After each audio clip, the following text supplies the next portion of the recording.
Graça e paz da parte de Deus, o nosso Pai e do nosso Senhor Jesus Cristo. Posso ouvir um amém? Graças a Deus. Hoje nós iniciamos mais uma série na qual nós estamos com muita expectativa. Afinal, estamos vivendo dias difíceis e nós precisamos declarar ou afirmar que somos mais que vencedores por meio daquele que nos amou.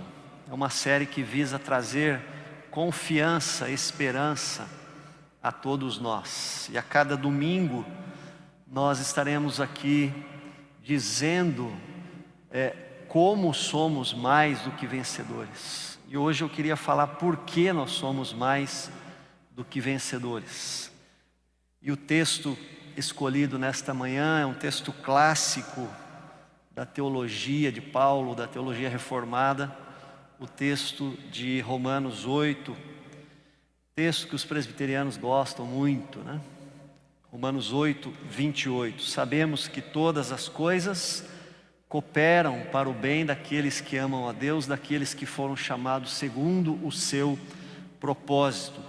Porquanto aos que de antemão conheceu, também os predestinou para serem conformes à imagem de seu Filho, a fim de que ele seja o primogênito entre muitos irmãos. E aos que predestinou, a esses também chamou, e aos que chamou, a esses também justificou, e aos que justificou também, a esses glorificou. Amém. Queridos, a nossa identidade determina aquilo que nós somos. Por exemplo, o porco não pode ser limpo porque é porco. A gente até dá o apelido para uma pessoa suja, de porco. O dia que está muito frio lá e alguém lá de casa resolve não tomar banho. Vou tomar banho amanhã que está mais quente. Aí a gente faz assim. O gato, diferentemente do porco, ele não pode ser sujo porque ele é um gato. O leão não pode comer capim porque ele tem uma natureza carnívora.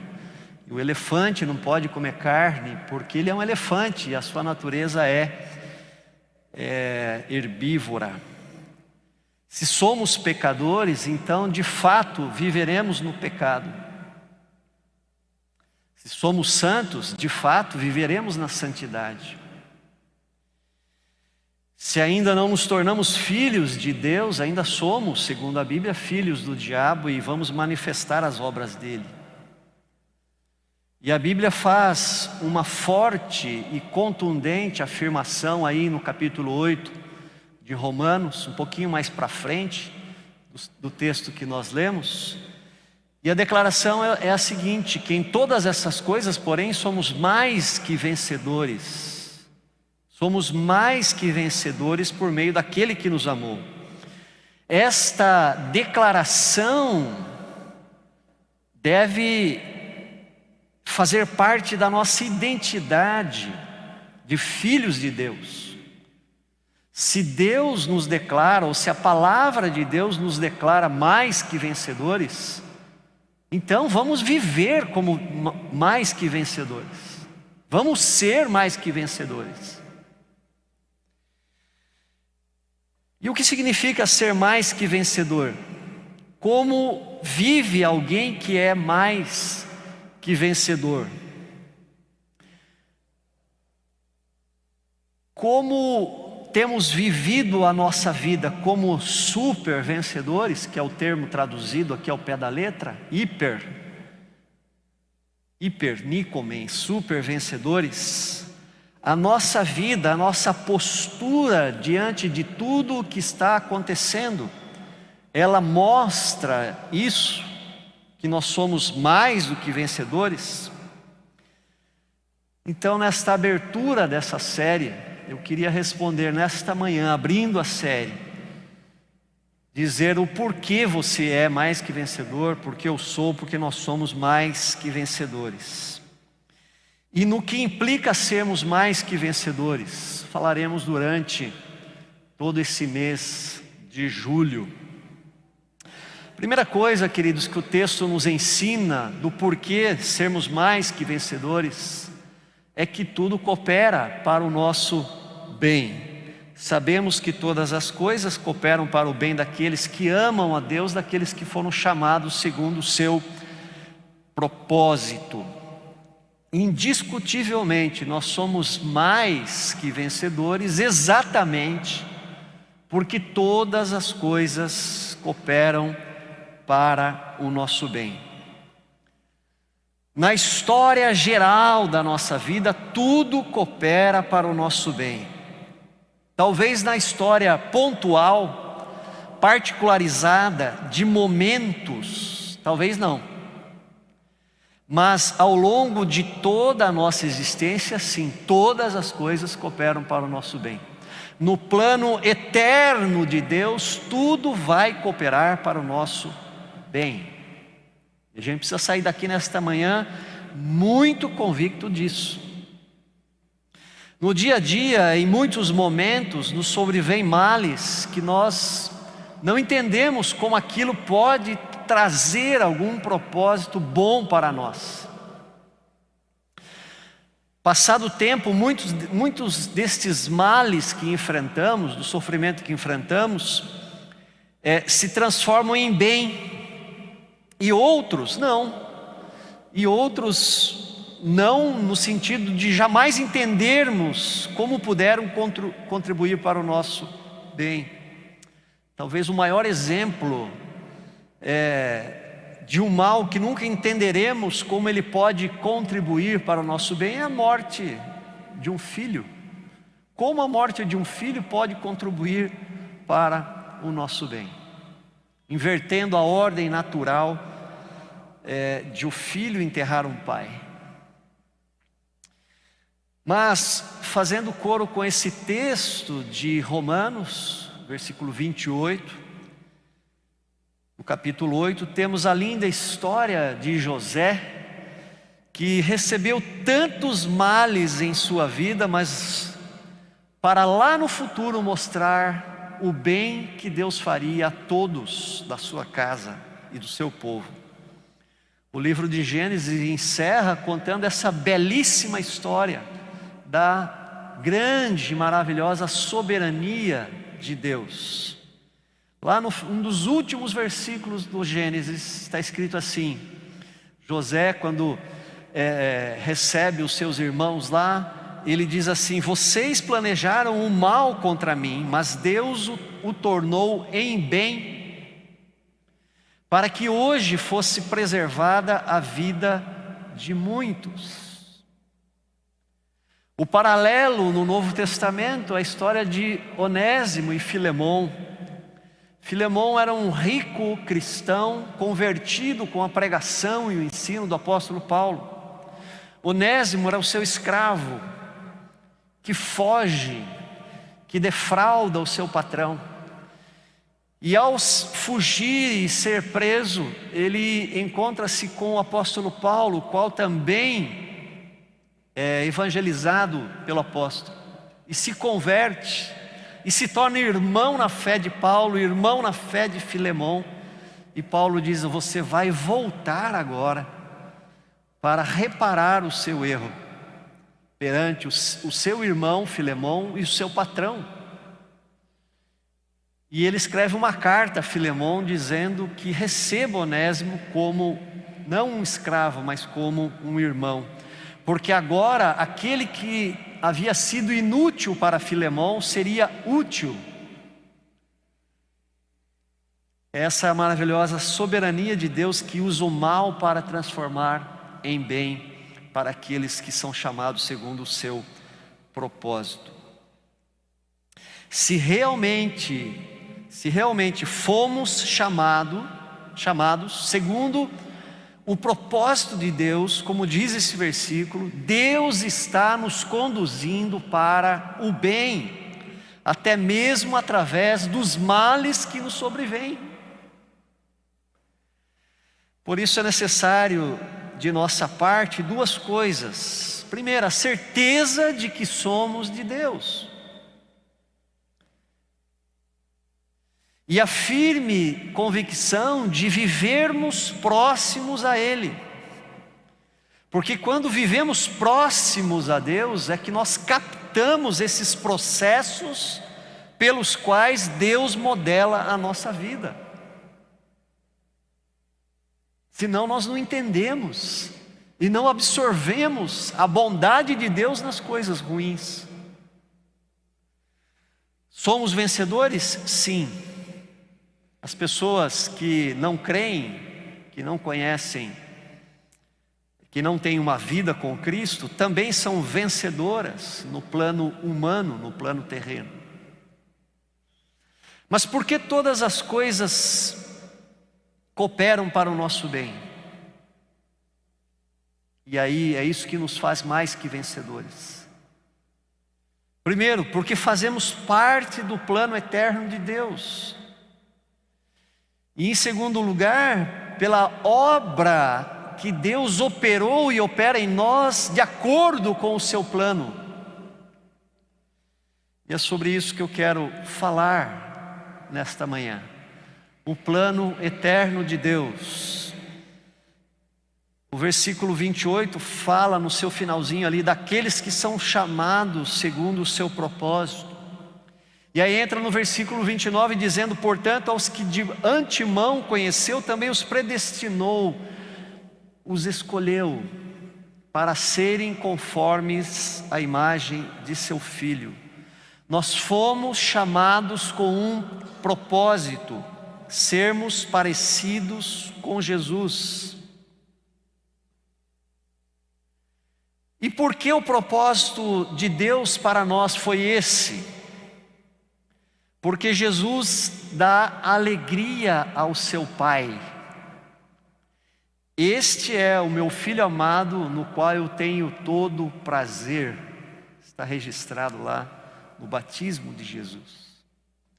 Por isso, queridos, exatamente por isso, no catecismo presbiteriano, tanto o breve catecismo quanto o catecismo maior, começa com a seguinte pergunta: qual o fim supremo e principal do homem? Para que Deus nos criou? O que nós estamos fazendo aqui na terra? E a resposta é: o fim supremo e principal do homem é glorificar a Deus e gozá-lo para sempre. Glorificar a Deus significa dar alegria a Deus, dar prazer a Deus. E gozá-lo para sempre significa ter prazer em Deus, ter alegria em Deus.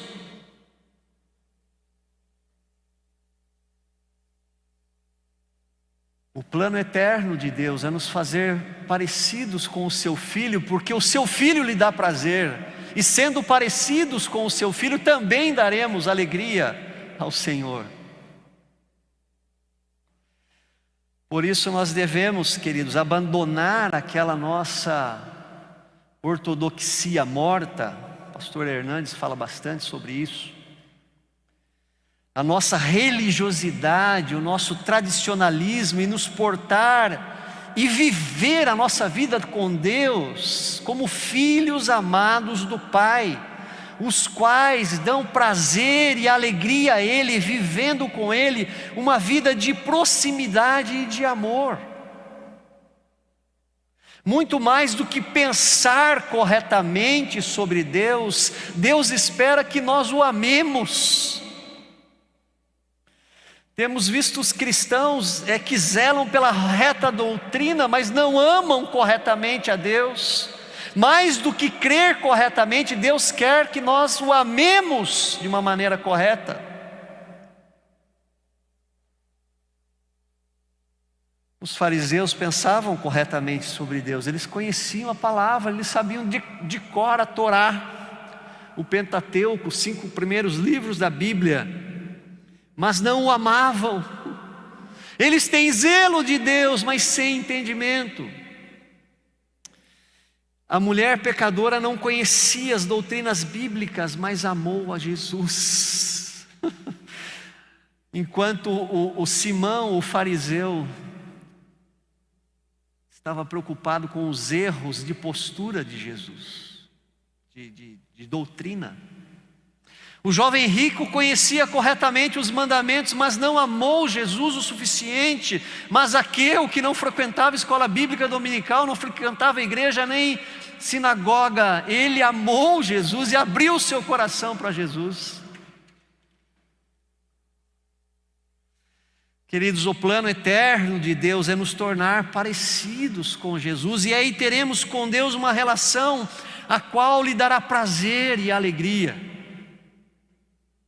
Deus tinha tanta alegria em Jesus que resolveu criar seres humanos parecidos com o seu Filho, para que mais pessoas, além do seu Filho, lhe pudessem dar também alegria e tivessem nele também alegria. Então eu quero repetir aqui, nós somos mais que vencedores, porque fazemos parte desse plano eterno de Deus.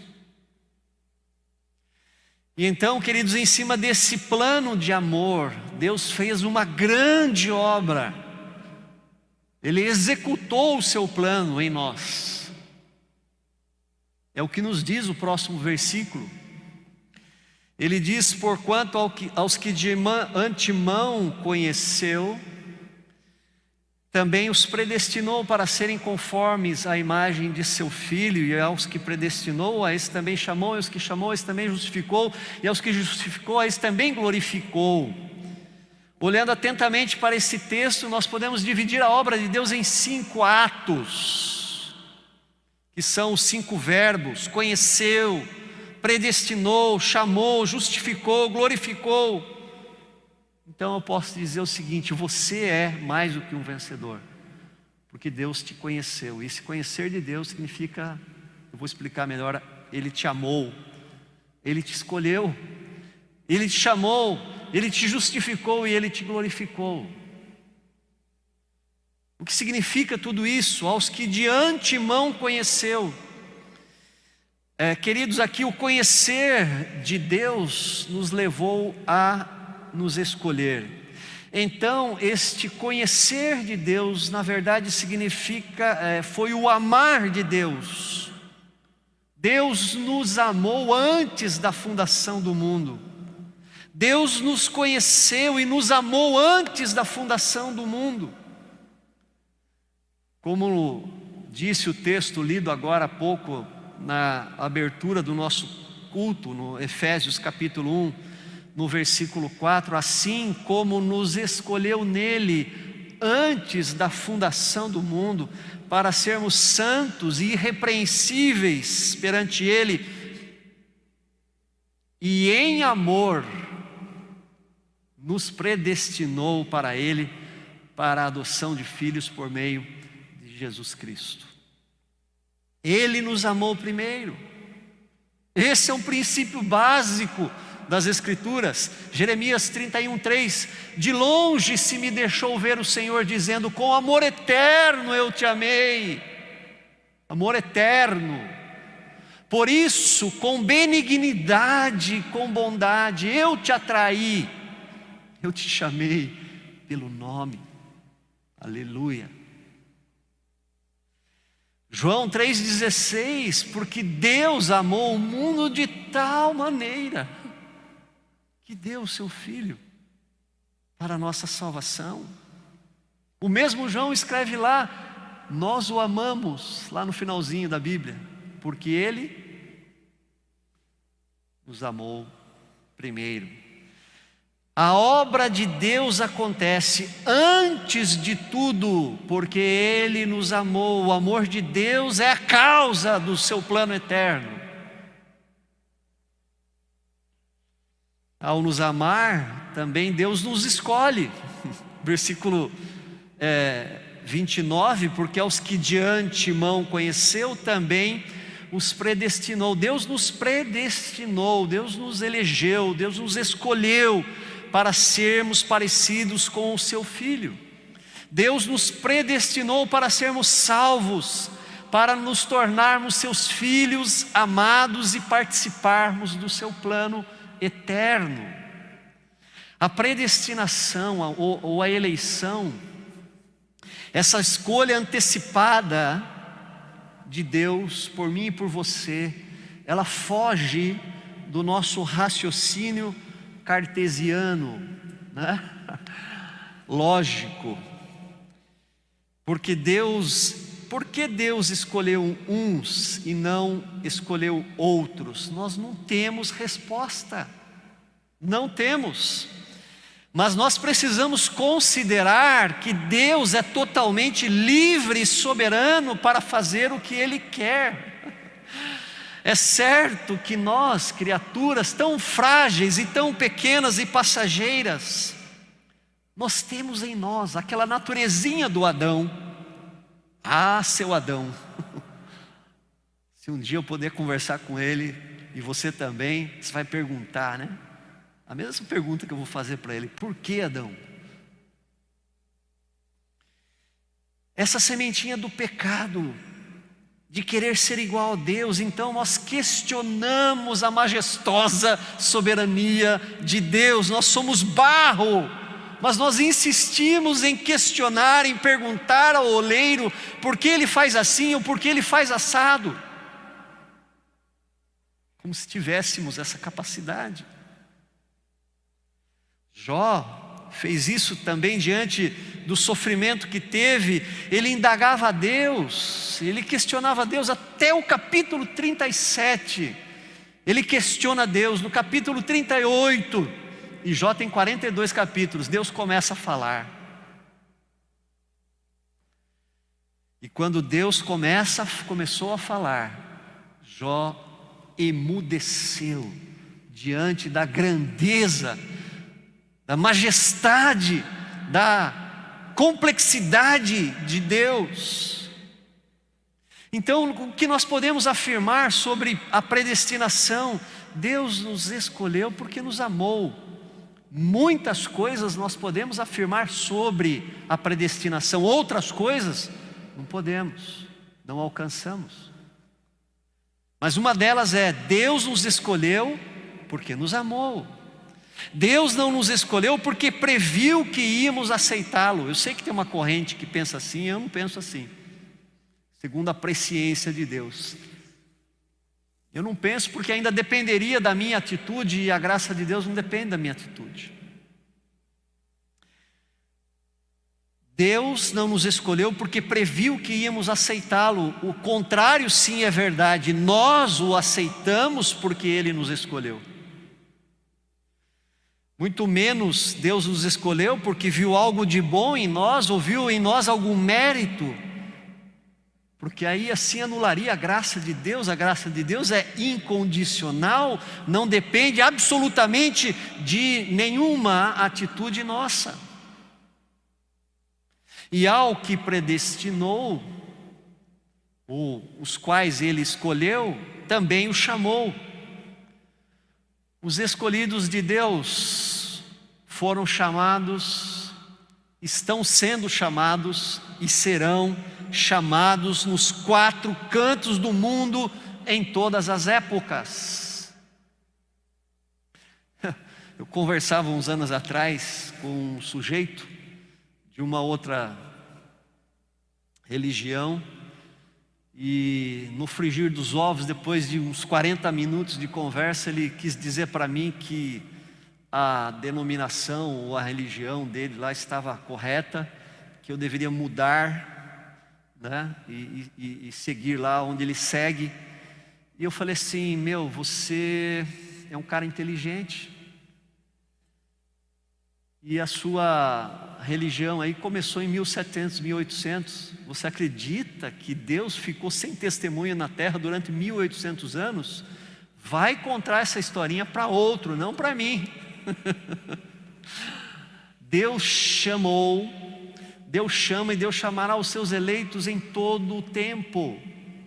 No tempo que a graça ainda estiver sobre a humanidade, os 4 cantos do mundo. E alguns textos no livro de Atos mostram essa realidade. Por exemplo, lá em Atos 13, 48, os gentios, ouvindo isto, regozijavam-se e glorificavam a palavra do Senhor e creram todos os que haviam sido destinados para a vida eterna. Quem creu, dentre os estrangeiros ali que não eram judeus, quando Paulo estava pregando, todos os que haviam sido destinados para a vida eterna. Em Atos 18:10 diz assim: teve Paulo durante a noite uma visão em que o Senhor lhe disse: não temas, pelo contrário, fala e não te cales, porquanto eu estou contigo e ninguém ousará fazer-te mal, pois tenho muito povo nesta cidade. E ali permaneceu 1 ano e 6 meses, ensinando entre eles a palavra de Deus. Paulo estava prestes a sair daquela cidade. E Deus falou: não saia daí, porque eu tenho muito povo nessa cidade. E Paulo ficou ali ainda 1 ano e meio pregando e ensinando. Queridos, este chamado para a conversão varia de pessoa para pessoa. O chamado de Paulo foi extraordinário. Vocês conhecem a história de Paulo?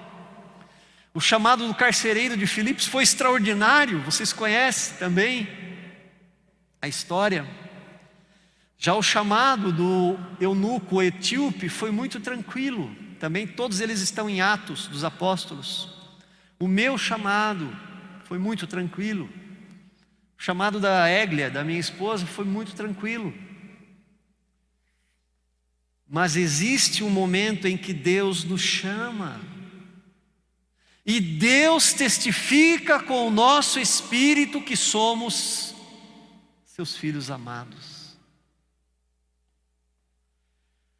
O versículo segue e diz: aos que predestinou, esse também chamou, e aos que chamou, a esses também justificou. Aqueles que são chamados por Deus, automaticamente lhes é aplicado a obra vicária de Cristo em seus corações. A partir do nosso chamado, quando respondemos em fé, nós somos justificados pelo sangue de Cristo. Ser justificado é ser perdoado. A minha dívida dos meus pecados, da minha miséria, da minha maldade, foi quitada, foi paga pelo sangue de Cristo. Por isso que João, lá na sua carta, diz que o sangue de Jesus Cristo, seu Filho, nos purifica de todo o pecado. O pecado é o que dá força à lei. Nosso seminarista vai falar um pouquinho mais sobre isso à noite. O pecado é que dá força à lei para nos condenar perante Deus. O pecado que dá força ao diabo para nos acusar de dia e de noite perante Deus. Por isso que Paulo diz que o salário do pecado é a morte espiritual, é a completa separação de Deus. Mas quando nós somos justificados por Cristo, então nós somos absolvidos dessa dívida. E Paulo fala disso muito, né? Mas particularmente lá em Colossenses 2,14, Deus perdoou todos os nossos pecados e anulou a conta da nossa dívida com seus regulamentos que éramos obrigados a obedecer. Ele acabou com essa conta pregando-a na cruz. Aleluia. Justificar é saldar uma dívida.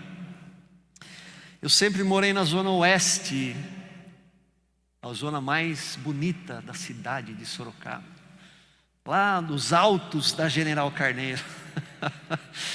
Eu nasci ali no Jardim Vera Cruz, onde já existiu a praça mais bonita de Sorocaba, chamada Márcia Mendes. Era um lago magnífico, de água cristalina, você podia beber aquela água que saía da bica. Eu não sei qual dos prefeitos resolveu cobrir aquele lago, ficou feia a praça, ficou sem graça.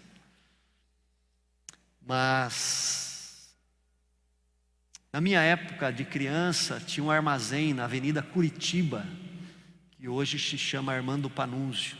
Os meus pais compravam lá. E havia a famosa caderneta. Então tinha o nome lá do meu pai e a gente ia pegando as coisas lá e o português lá, o dono do armazém, ia marcando tudo lá e num determinado dia do mês ia lá e pagava. Na padaria era assim também, né? Então, por exemplo, se acontecesse de um parente rico ou um parente melhor condição financeira vir à nossa casa, passar um dia ou dois ali, e fosse, não, hoje eu vou fazer vamos no armazém lá que eu vou comprar as coisas para o almoço. Aí chegasse lá, você na hora de marcar, ele falou, mas você usa caderneta aqui, porque os nossos parentes moravam em São Paulo, acho que lá não tinha essas coisas, né, Ricardo? Peraí, eu vou pagar essa, risca aí o português, soma aí, vou pagar para a família do seu Coutinho aqui. O que significa isso? Ele me justificou perante o dono do armazém. Ele pagou a minha dívida. E foi isso que Jesus fez por nós. Jesus nos amou. E Jesus se ofereceu a si mesmo como pagamento, como resgate, como quitação da nossa dívida com Deus. Queridos, isso é maravilhoso. Aleluia. É o que nós vamos celebrar agora, nesta manhã. Você consegue enxergar a dimensão do que Jesus fez por você? E nada, absolutamente nada que você fizesse poderia te justificar diante de Deus. Como um pecador poderia justificar outro pecador?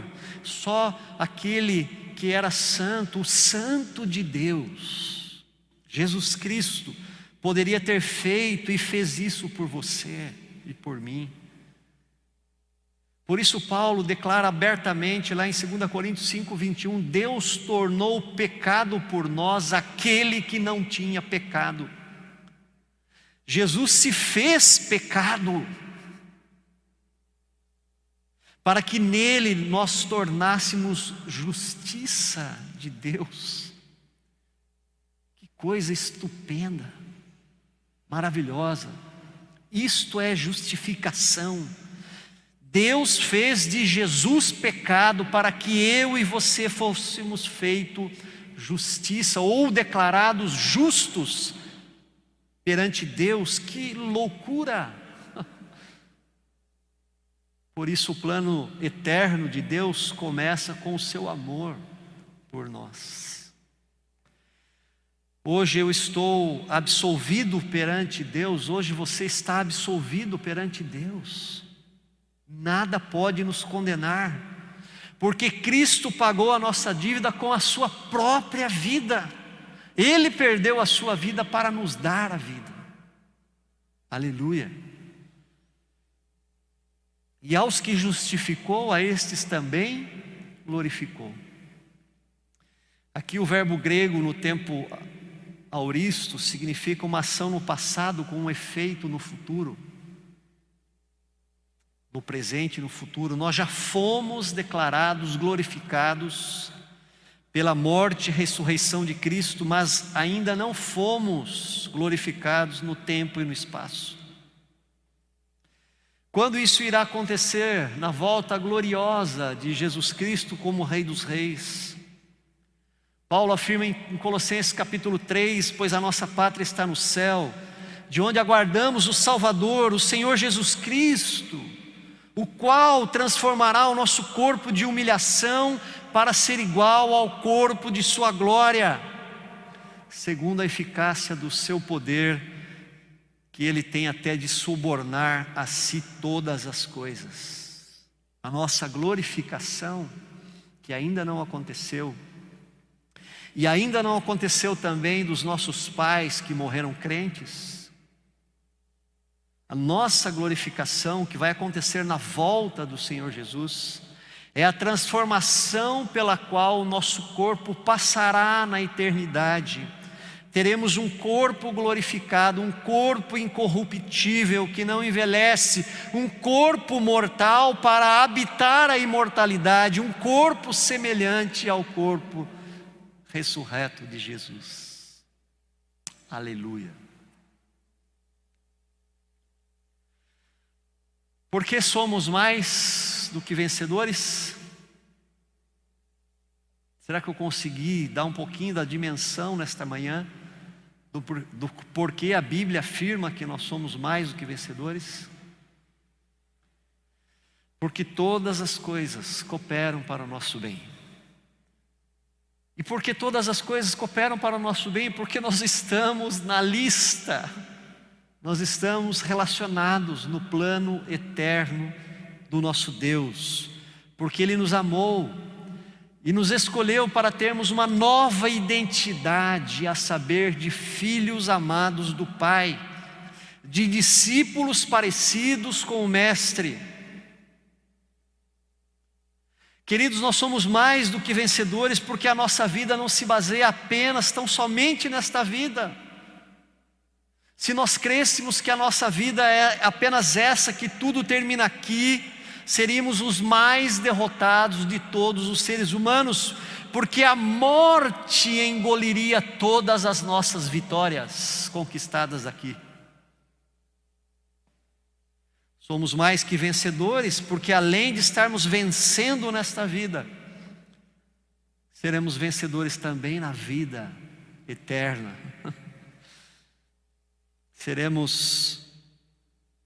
Nós reinaremos com Cristo na eternidade.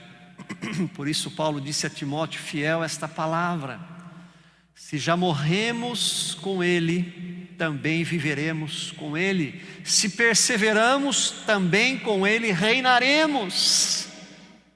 Aleluia.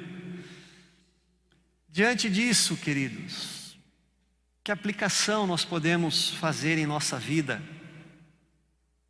para hoje, nesse domingo, 4 de julho? O que nós estamos vivendo hoje? Nós estamos vivendo no meio de uma pandemia, no meio onde as pessoas estão morrendo, dias difíceis, dias de morte, de separação, dias de angústia, dias de luto, dias de dor. Nós podemos desesperar,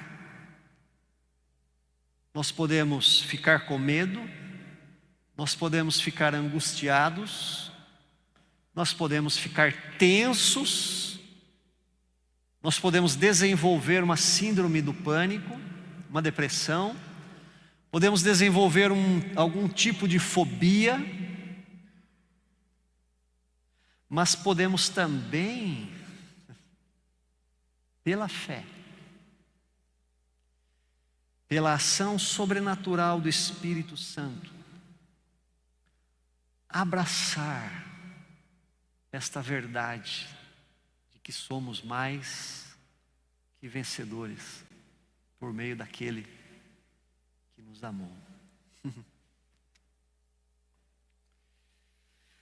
Podemos somente pela fé apaziguar nossos corações nesses dias maus.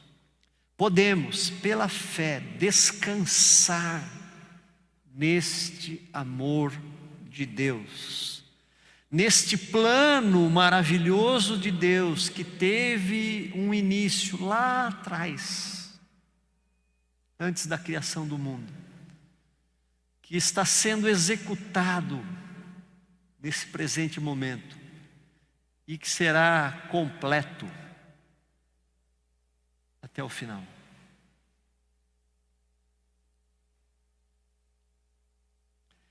E a boa notícia é que nós já sabemos do final desse plano. Falava isso ontem no subsolo. A vitória já é nossa. A vitória já está garantida. Já está carimbado o passaporte com o sangue do Cordeiro. Aquele que tem as chaves da morte e do inferno. Aleluia. Eu não posso, queridos, e para encerrar agora, eu não posso terminar essa mensagem sem fazer um fervoroso apelo a você. Você que está aqui e a você que está nos assistindo em casa. Você já creu em Jesus Cristo como teu Salvador pessoal? Você já respondeu ao chamado de Deus? Eleitos são aqueles que foram chamados e responderam positivamente ao chamado para a salvação, para se tornarem filhos semelhantes a Jesus, a saber, filhos que estão dando prazer e alegria a Deus e tendo prazer e alegria em Deus. Que Deus toque o nosso coração, que Deus imprima uma profunda consciência de que somos filhos. A nossa identidade é de santos, porque fomos separados, fomos chamados, fomos escolhidos. De que temos a marca de Cristo em nós, o selo, o Espírito Santo habita em nós, e das mãos de Cristo ninguém pode nos arrebatar. Que Deus gere fé no seu coração nesta manhã e muita gratidão por fazer parte do plano eterno de Deus. Que Deus seja assim glorificado pela sua vida e pela minha vida, em nome